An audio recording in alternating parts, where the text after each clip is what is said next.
Hello and welcome to Chess with Simon. I'm Simon. Today we're going to explore the fascinating, important and enjoyable subject of the endgame in chess.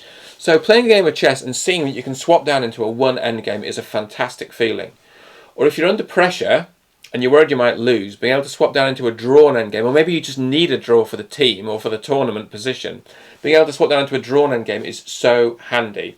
All the elite players are able to do this. So knowing your endgame turns draws into wins, and it turns losses into draws. It can even turn potential losses into wins. It's so handy. Regular viewers to this channel will know I wrote and presented a BBC series called Seeking the Endgame. Great title. It was actually about the future of chess and the impact of technology on chess, where chess was going. But it's clever because I also seek the endgame. Soren Kierkegaard said that life can only be understood backwards, but must be lived forwards. And I think the same is true of chess. I think chess can only be played forwards, but is best understood backwards. And as such, we're going to start at the end with simplicity in the endgame, and we're going to work up to complexity. So my question is simply this. In this game of chess, what is the result likely to be? So, who's going to win?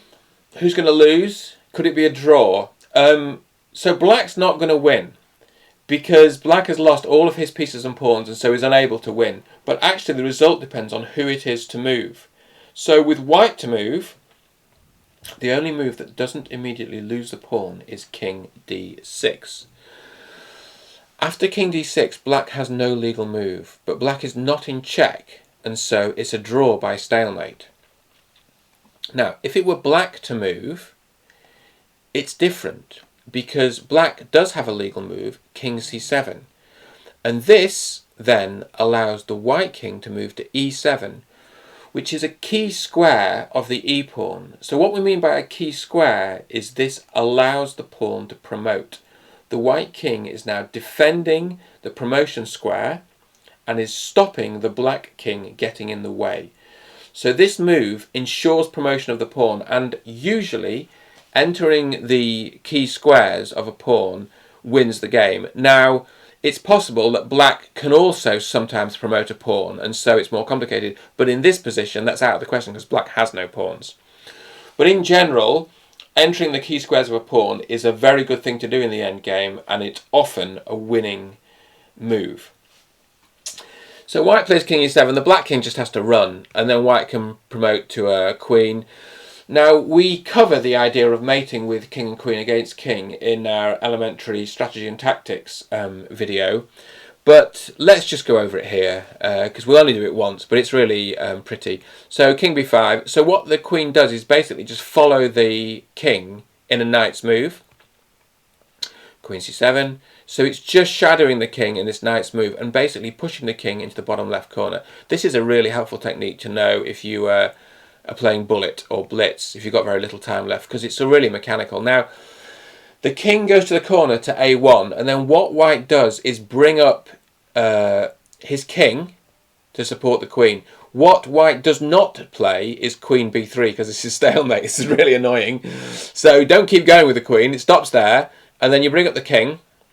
The black king just oscillates between a1 and a2.